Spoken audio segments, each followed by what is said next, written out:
listening to Second Wind with Joyce Buford, where women who are ready to expand their life adventure discover the tools to stop playing small and tap into the courage required to enjoy their second wind. Welcome. Good morning, all you lovely people out there. Thank you for checking in today. You know, it's so rewarding to me to know that you're out there listening. And that's why I have such great guests for you to listen to. I hope you walk away with every moment that you spend with Second Wind, which is where we are today, that you can walk away with a jewel that's going to influence your life in the next week or in the months to come. So thank you for being here today. I want to share that my guest today is the awesome Laura Ballerini, and she lives in Calgary, Alberta, Canada. So you are far, far away from Tyler, Texas. I can tell you that. But I have visited, and it's a beautiful country. Yes, it is. So let me tell you just a little bit about Laura, and the rest we'll just uncover through the interview. She has a degree in visual communications from the Alberta University of the Arts and is a recipient of numerous awards.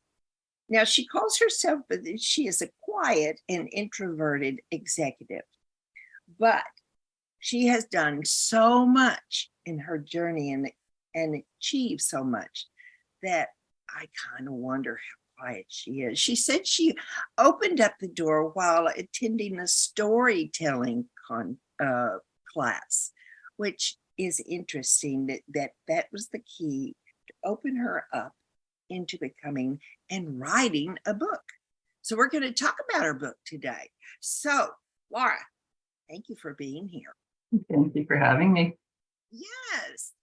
So how did you find, I just can't believe that you were a head of a corporation and then you were considered yourself shy and quiet?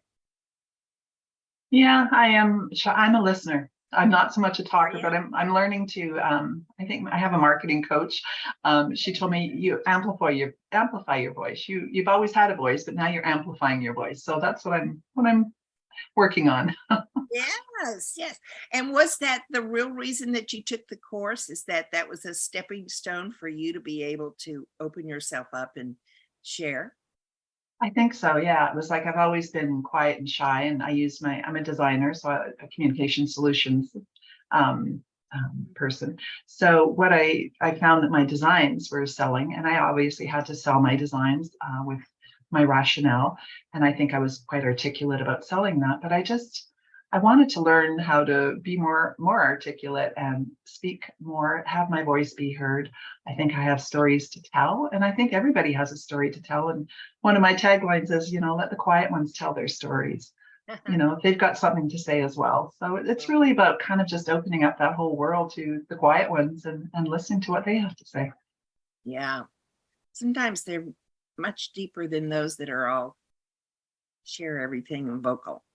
Well, I wish I was more vocal, but I learn a lot by listening. So I find listening kind of makes you more introspective, and you're listening and hearing what people, maybe aren't saying, and you kind of push for those answers that they've just touched on and dig a little deeper. So I find being a quiet listener is very beneficial to me as well as a designer, right? Because I listen to the questions that aren't being asked and delve in and ask those questions. So I think part of being a good communicator is being a good listener. Yes, you're right. I agree. And sometimes I don't listen as well as I'd like. I get so excited, I jump in too fast. We all do that. So you grew your business. You started out with what amount? Just you, or did you? Yes, and I am a solopreneur. So I've been working on my own for about 25 years now. I worked for big corporations. I come from big business, and it taught me a lot. I learned a lot. but I also learned that I'm strong on my own. So I do have a virtual team, and I have a virtual team that I've been working with for over 20 years. So I'm very proud of that. They're a team of senior level marketers, programmers, writers. So I'm very proud to know that, I'm not throwing this out to some studio to someone that may not know what they're doing. I work with a very, very senior group of people. Not to say that my daughter is actually a designer, and I throw a lot of work her way because I love the young, fresh talent that's coming up as well.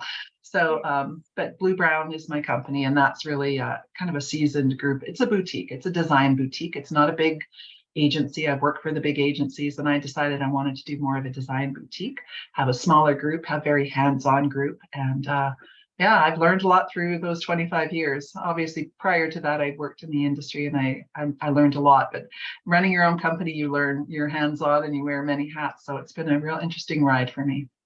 Yeah. You say nurture your inner badass. One of the words you use is badass. So tell us about that. Yeah, it's an interesting story. So I belong to a networking group. Again, I was trying to, push myself a little bit. I'm very shy, and having to enter a room of a whole bunch of people made me always nervous. So I joined a networking group. I had been in the group for probably a year. And it's a breakfast group. So we wear name tags. And one day we came in for a breakfast meeting, and they switched out our name tags, and we took someone else's name tag, and we had to introduce ourselves as that person. So one of the fellows in the group, he runs quite a successful telecommunications company, and he picked my name, and I was excited to see, how do I show up with this group? How is he going to introduce me? And when it was his turn to stand up, he goes, "Hello, my name is Laura Ballerini, and I'm the quiet and shyest person in the group, and I get along with everybody." And that was it. And I was kind of disappointed because he didn't talk about, and it was a very nice way to be introduced, and I was proud of that. But this was a business networking group. He didn't talk about my design skills or my communication skills or anything. He talked about me being a nice person. And after the meeting, I was a little bit frustrated. Like I say, it was a nice way to be introduced, but I was a little frustrated. And I said to myself, damn, I wish someone would describe me as a badass. Yeah. So over. Yeah, so one of the chapters in my book is called Badass Ballerini, and it's about me thinking about all the ways I was a badass. It's like, I am a badass. And it's when I was a kid, I stood up to one of the schoolyard bullies, and he was cheating me on a game of marbles, and I stood up to him, and I thought, that's badass. And I thought about all the things in my life, and when my mother passed away, I told my family I want to write and give the eulogy. And a couple of days before the funeral, my sister-in-law phoned me, and she says, "Laura, I don't think you should give the eulogy. You're not strong enough." And I was really kind of set back. And I know she didn't say it to hurt me. She didn't want me to probably, burst into tears on the podium. But I said, no, I can do this. And when I hung up the phone, I said, just watch me. So when I got up on the podium, I gave my eulogy to my mother, who I love dearly, obviously. And after that, after the funeral, people were coming up to me and go, "Laura, that was one of the best eulogies I ever heard." And to me, that's badass. It's standing up and having the confidence to go, this is important to me, and I'm going to do it, and I'm going to show them. And then thirdly, another example of being a badass was when my daughter got married. Again, I'm very shy. I'm quite introverted. My daughter got married. We're on the dance floor. She's dancing on the tabletops. My daughter's very extroverted. She's the life of the party. She's dancing on the tabletops. And me and some of the other moms in the group at the wedding got bottles of red wine. And we were dancing on the dance floor with red wine in our hands, singing to UB40's Red Wine. And when I got off the dance floor, one of my daughter's friends said, "Oh, I see where Cheryl gets her spunk." She goes, "You're badass." So anyway, it was kind of, we all have that little bit of badass in us, whether it's seizing the day and having the most joy that we can have, or, standing up to the bullies, or just saying, "You know what, you don't think I can do it? Just watch me." To me, that's badass, right? It's not necessarily wearing leathers and driving a Harley. So no. I think it's really, I love when people surprise others by opening up and sharing their real selves. I have new grandbabies that I kind of work with. They're a year and a half, and So 2.5 in 1. And I just love playing. It's kind of, I laughed when I thought about this. They have a pool table and I crawled under it. And I just thought, wow, Joyce, what are you doing this for? But it was all for fun. And you get to be 2.5 again. So it's kind of fun. I totally get that. I totally get that. Good for you. It is. And opening up and kind of opening up that creative bubble again, or that little childlike, sensitivity is fantastic. And I just, I think we all need to do it more, because we all have that creative part of us that we need to kind of open up and make ourselves a little bit vulnerable, right? It's kind of scary. Yeah, and you said something in here, perspective is everything. I think, what do you mean by that? So that's another chapter in my book, and it's about family. Yeah, it's about the family cat. So we have a cat, and one day I have a home office, and anyway, we have a bedroom across from my home office, and I was walking into my office, and I saw the cat sitting in front of these closed blinds in our bedroom, and I thought, and he always sits there in front of the closed blinds, and I go, what is he looking at? Why is he looking at closed blinds? So one day I laid down beside him on the floor to see what he was seeing. So they're Venetian blinds. So when you look up as a cat through the Venetian blinds, you can see slivers of light. He could see slivers of the backyard, because we have the backyard facing that way. He could see the squirrels, he could see the birds in the blue sky. And I thought, okay, that's what he's seeing. And it's probably incognito too, because he's sheltered, but he can see slivers of information basically in the backyard. And I thought, it made me wonder, the war had just broken out with Ukraine and Russia. The world was in turmoil. We're just getting over COVID. And I thought, how many of us, as either business leaders or as even individuals, are seeing the world through slivers of light? Are we actually getting the full picture? Are we citing the information that we're reading? Are we making sure it's not, I hate to say fake news, but let's make sure we cite what we're learning and make sure this is actually accurate. So it made me really think about, our perspective, and are we seeing this with the blinds fully open? Are we citing our sources? Or are we just seeing those slivers and putting things together in our own mind and coming to our own conclusions? So it was a silly story about a cat, but also was quite profound to me. Yeah. Yes, it's really hard for us with all of the turmoil that's going on in the U.S. for sure, and other countries I don't know as much about, but it is sometimes very hard to sit and look at it without panicking or, running for the woods or whatever, or just spending time thinking about it. However, you can't help but spend time thinking about it. Yes, of course. So you wrote your book about a year after you got out of that storytelling. And describe first off, the title is very unique, The Green Velvet Chair. So it's been out for about 8 months, correct? It's been just over a year. A year. And so first we'll start with, how did you choose this title? Because it's a very interesting title it's very visual. Yes. Yes.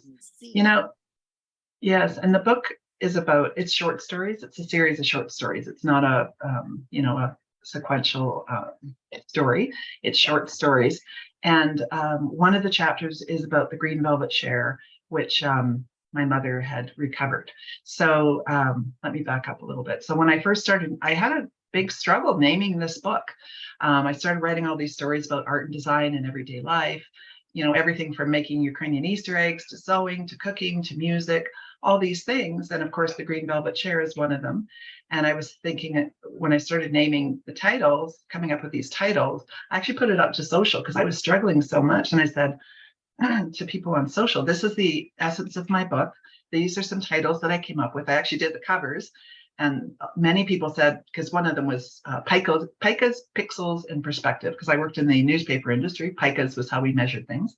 So it was picas, pixels, and perspective. And people are going, oh, this sounds like a academic book on how to design a logo or Right. something like that. And it was like, no, no, no, it's nothing like that. This is a book about hopefully inspiration, heartwarming stories.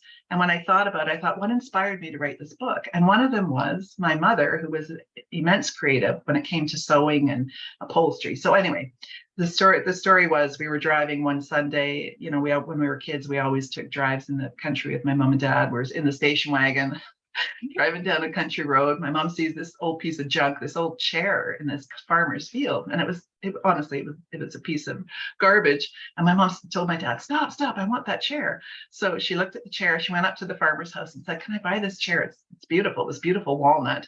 And he goes, oh, it's a piece of junk, just take it, you don't have to pay for it. So my dad rolled his eyes, loaded this chair in the back of the station wagon, took it home, and all his kids are going, oh my God, what's mom going to do with this piece of junk now? Because she was always notorious for that type of thing. But anyway, she took the chair home, she sanded it down, she stripped it down, it had horsehair stuffing in it. She stripped it all down, rebuilt all the strings, like the strings that were holding the springs, and sanded down the walnut arms and legs, which were beautifully carved. And then she took it and she upholstered it with this beautiful diamond tuft back on it with buttons in the centers. Beautiful seat with beautiful piping in this green velvet. And it now sits in my house still, because every time I look at it, I'm inspired. We all thought that was a piece of junk, but she had a vision. She saw something in that. And I thought, wow, we all doubted her. We actually all kind of laughed at her. And she had an idea in her head. And this was the way her life was. She always had the idea. Everybody laughed and said, how are you going to do that? And she always came through. So for me, long story short, the green velvet chair became my inspiration for the book, because I thought this actually encapsulates all the stories in this book. It's about having a vision and having people maybe believe in your vision a little bit more, sell them on your vision so that they follow you and encourage you, right? But my mom always struggled with that. She goes, no, I have the idea in my head and I'm going to just go and do it. And she did it. And it's a work of art to be, right? Yeah. Now, how many people were in your family? So I have one sister and two brothers. Oh, okay. Yeah. So there was room for the chair in the back. I was worrying about the room. How'd they get that in there? Yeah, my dad shoved it in there. He probably had the tailgate up as we drove home. Yeah. Well, we do have those treasured objects in our home that carry so much of our life with them. So I can see, now my listeners will always appreciate that chair that they got from mother, or other things that I love hand-me-downs, but not everybody likes them. They'll say they don't fit with my new me, but it's more of a family thing for me. Mm-hmm. So anyway, now how's the book doing? It's doing well. Yeah, it's doing well. Yeah, I've had some people say that they keep it by their easy chair and they make a cup of tea and they go and read maybe one story at a time. And it's the kind of book you can read one story at a time. I call it kind of chicken soup for the soul, relating to art and design. So it's kind of one story at a time. Snuggle up and people have said they snuggle up in their easy chair with a cup of tea and read one story at a time. So it's that kind of book, and I got really good response so far. So my editor, who I think Kathy Sparrow, very eloquently says, writing a book is giving birth, like giving birth to a baby, and you have to nurture it and grow it. So that's kind of, the last year I've been nurturing and growing it and trying to promote it, I guess. I think it's a good book. I think it's an inspiring book, but it's doing quite well. Have you done speaking opportunities for the book? Yes, I've done quite a few podcasts. Yeah. Yeah. So it's been good. And actually my ebook, when I first launched, I launched it in February. Actually, I launched it February last year. So it was kind of interesting because I launched the ebook first. It was a free ebook, and I came up on Amazon number 21, right behind it was right behind Matthew McConaughey's book on, I think it's The Green Light. So I thought, oh, I'm in good company here. So yeah, it was a big launch, but and it was number 21 at that time. I don't think it's 21 anymore, but it was in personal transformation. You know how we have all the different categories on Amazon. So it was number 21 on personal transformation behind Matthew McConaughey. So I was pretty proud of that. Yes. Well, Matthew grew up 30 miles from here. Oh, Now, really? that does not mean I know him because I don't. Darn. I see him on the screen. Yes. Give us, because creativity is so important, and you've mentioned it through this interview. How do you describe what creativity is in your business and in just the word itself? Yeah, in the word itself, I think creativity is everything. And a lot of people go, "Oh, I'm not creative. I can only draw a stick man." That's Yeah. not being creative. Being creative is, like I say, there's stories in here about making Ukrainian Easter eggs with my mother, who was Ukrainian.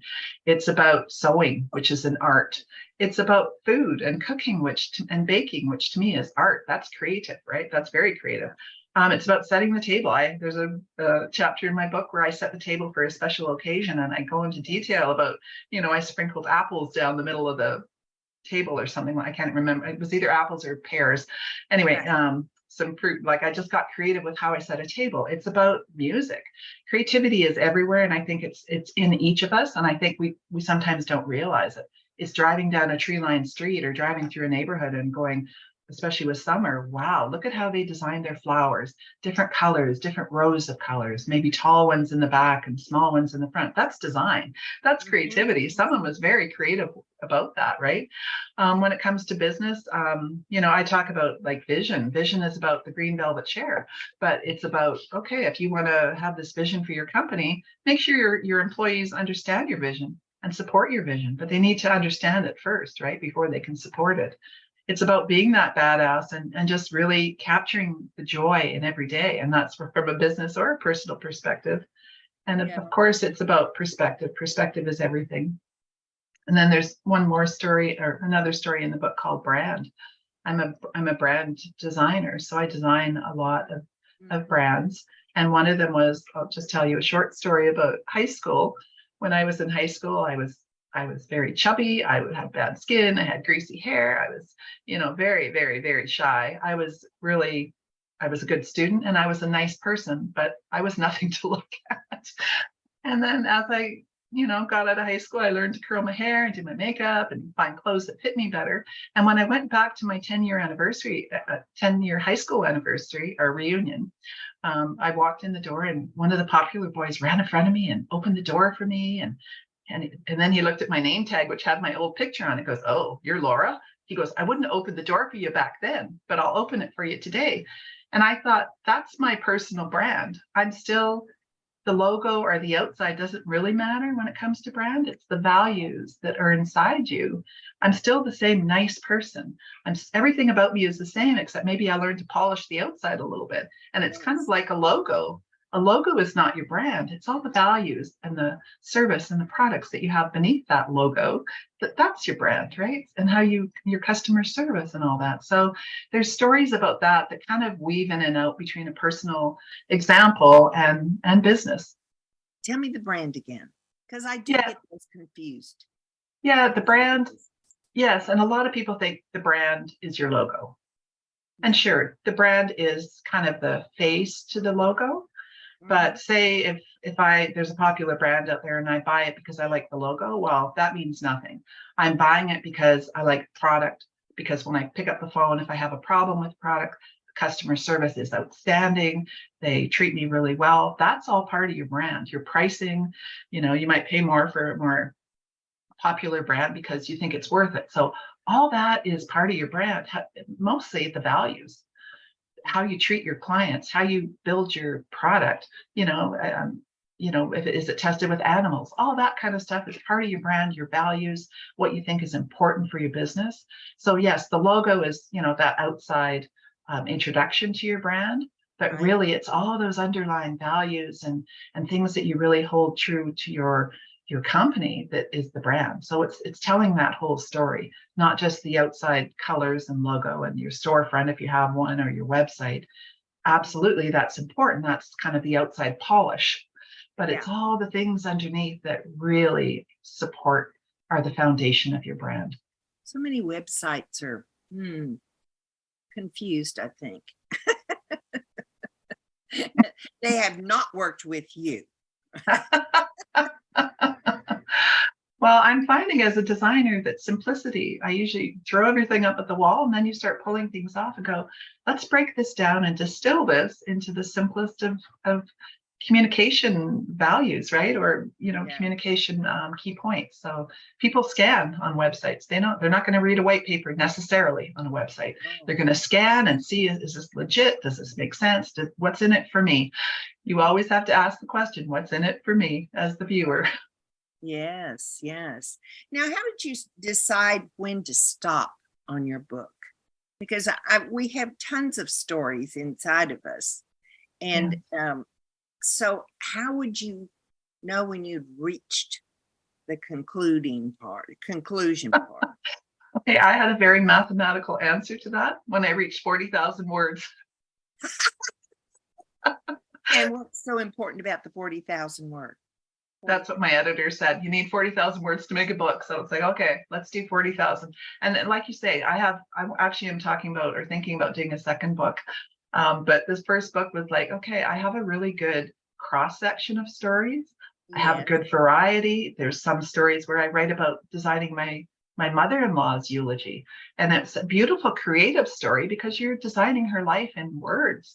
So it's everything from sad stories to, going to a Halloween party and my husband throwing up in the washing machine. Yeah.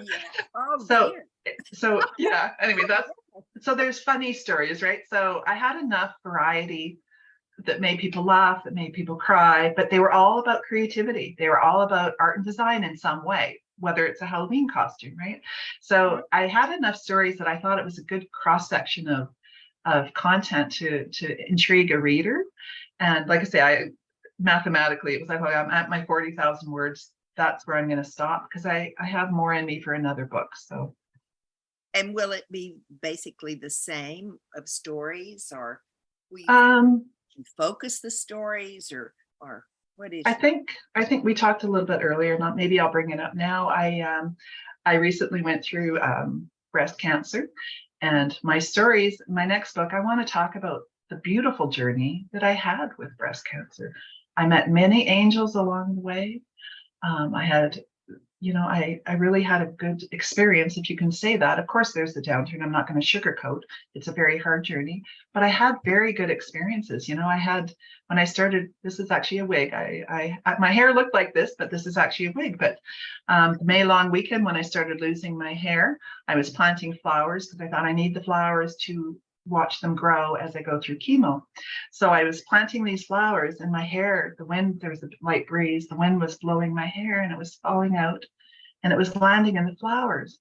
And I thought, I didn't cry. I thought, I hope the birds pick up my hair and build a nest for their babies. So it's flipping it around, right? It really is about perspective.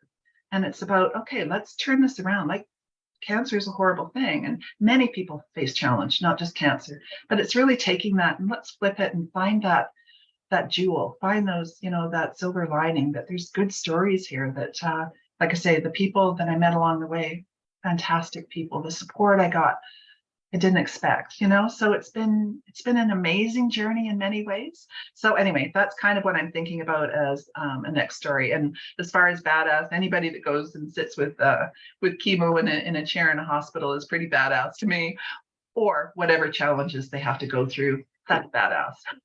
I know. Why do you like that word so much, badass? Because it's everything I'm not. No, you are.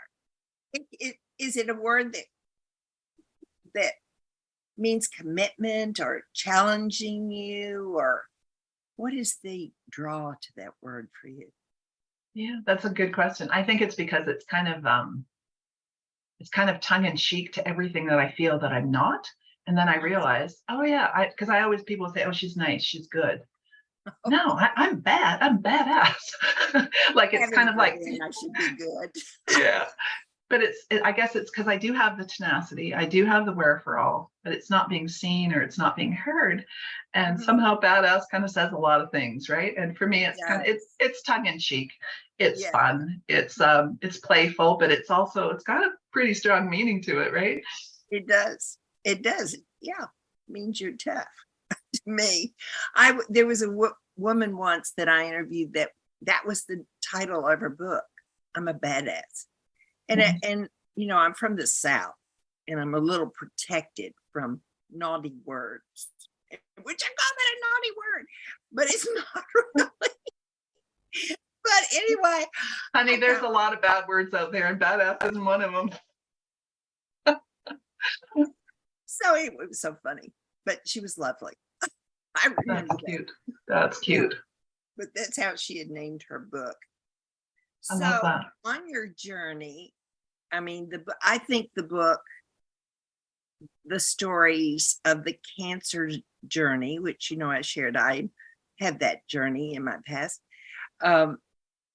It would be wonderful. I mean, there's so many people that do go through it. It is not the quiet disease, it continues.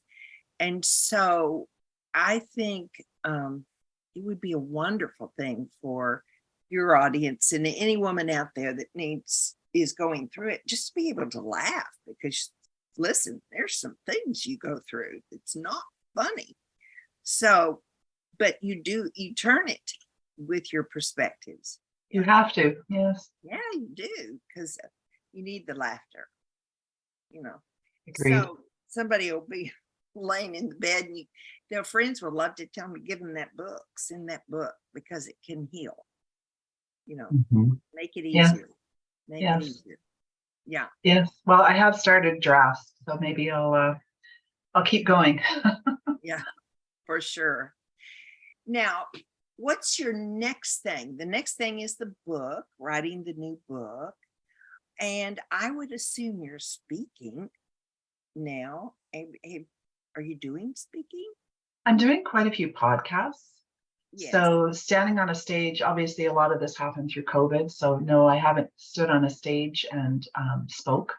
But I have done, like I say, a lot of podcasts, and it's been very good for me, and it's been good practice for me, just to learn how to speak, how to articulate, how to tell stories, perhaps in a good order that an audience might understand it. So public speaking, standing on a stage, I haven't done that. But what's next for me? I know this sounds crazy, but I would love to do a TED Talk. So that's kind of plenty of those around the country. Yeah. So that's something that I want to pursue. Yes. And the challenge of the TED Talk. Pardon? What is the challenge of doing a TED Talk? I listen to so many and watch so many, and I get so much inspiration that I guess for me, I'd like to have, a package that's quite polished, but not too scripted. I find some are a little bit scripted, and I want to come across very natural, very authentic. So for me, the challenge is doing all that, right? Making sure that that the way I speak, the way I tell my stories is very authentic, because it's from the heart. And I just want to present in a way that relates to people. And that's what I found with my book, The Green Velvet Chair, is, excuse me, people resonate with it. Like, they're universal stories, right? Everyone's experienced, unfortunately, a funeral, or, sewing or cooking or music. Like, people are so creative, and I think they resonate with, oh, I didn't think making Ukrainian Easter eggs was an art, but of course it's an art. I didn't know making bread was an art. Of course it's an art. So it's really, people resonate with it, and it's kind of universal stories, and going, oh, I didn't think I was creative, but I am. I know we have a very narrow vision of what creative means. I don't know how we got that, but let's blame it on one of our many teachers. Well, I mean, sorry. Go ahead. I was going to say, I work with programmers, and I think programmers are very math oriented, very logical, like engineers and that type of thing. And when you actually get to know them, many of the programmers I have worked with are musicians. And I go, how did you get into music? And he goes, Laura, it's about counting. It's about the beats. It's about the rhythm. Well, programming is very much about that, right? But you don't think about it. And you go, being a musician helps me with my work, because, there's that tie-in with rhythm and patterns and all that stuff. So it's like when you start talking to people, you go, oh, okay, now I get how those tie in. So even a programmer you think is very technical, they typically have a very creative side to them, which makes them a better programmer. Yes. Okay. If somebody loves music, but they're not making, they may sing music, they may sing in the choir. Would you call them creative? Absolutely. Even someone that's whistling, that's creative. It's like you've got a tune in your head that you want to get out. And if it's just you whistling in the garage, that's absolutely creative, and that's soothing, and it's calming, and it probably brings them joy. That's very creative. Yeah. Yeah. Speaking of garages, I just spent several weeks reorganizing my husband's garage. That was a very creative task. Yes. It was about sorting and organizing and labeling and making things look beautiful, and it looks beautiful. That's creative, right? And he was grateful. You didn't throw away something he wanted. I labeled everything. He was kind of like, it was kind of like a hoarder. So it was like, I'm not going to throw anything away without your permission. But it was like, it was a creative process, because it's like, let's sort all the tools, because he has a gazillion tools, and he was very protective of his tools, but it was working together, being creative to go, how do we organize this? That's creative, which people may not think is creative. It's a very creative task. Yes. Yes. So you did it together. We did. Okay. I did a series of oh dear, I've gone blank here. On Julia Cameron. Are you familiar with Julia Cameron? She's an author, and she wrote a book, Never Too Late to Begin Again. Okay. Anyway, in one of her breakdowns in this book, she talks about the word of joy.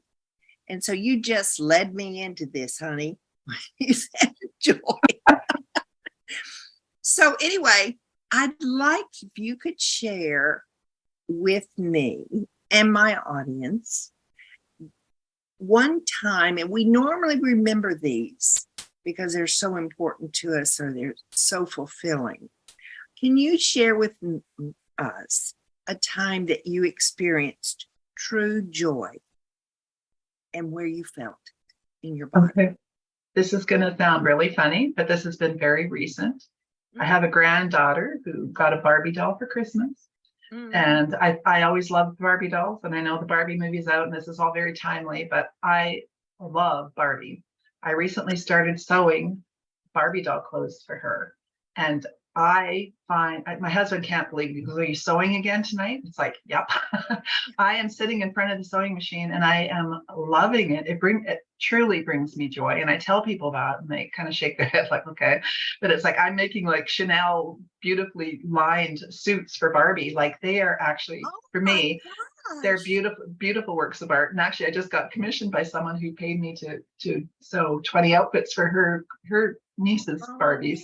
Goodness. I find pure joy. I know, I like going on the boat on the lake and having the wind blow through my hair and all that's joy. But for me, joy between me and the sewing machine, I absolutely love it. And it's almost an addiction. So I love sewing Barbie doll clothes. That's wonderful. With this new person promoting for you, the movie industry, you have a new career coming. I'm sure. Well, that was just kind of untimely, right? Like, it wasn't corresponding with anything. It was just, she got a Barbie doll for Christmas. I started making Barbie doll clothes, and then the Barbie movie comes out, and I go, oh, interesting. Yes. Well, we have come to the end of our time, and I so appreciate that you've been so open and so generous with your conversations and sharing yourself with my audience, Second Wind. So I'm going to say goodbye to them. And if you'll just hang on, you and I will close the show. All right. Thank you so much, Joyce. So, you've heard some wonderful, creative, I don't mean to use that word, but Laura is creative, and she shared that we're all creative. We all have that jewel inside of us. We may not believe it, but it's there. So I really encourage you to get Laura's book. It could open doors for you, and you go, oh my gosh, that means I'm creative. I do that. So I really hope you will share the word of the green velvet chair that you can get at Amazon. It's short reads that goes through Laura's life, and she shares things that will maybe help you open that door and realize you're creative. So anyway, thank you for being here today. I look forward to seeing you next week, and have a great week. Joyce Buford returns next week at the same time for another edition of Second Wind.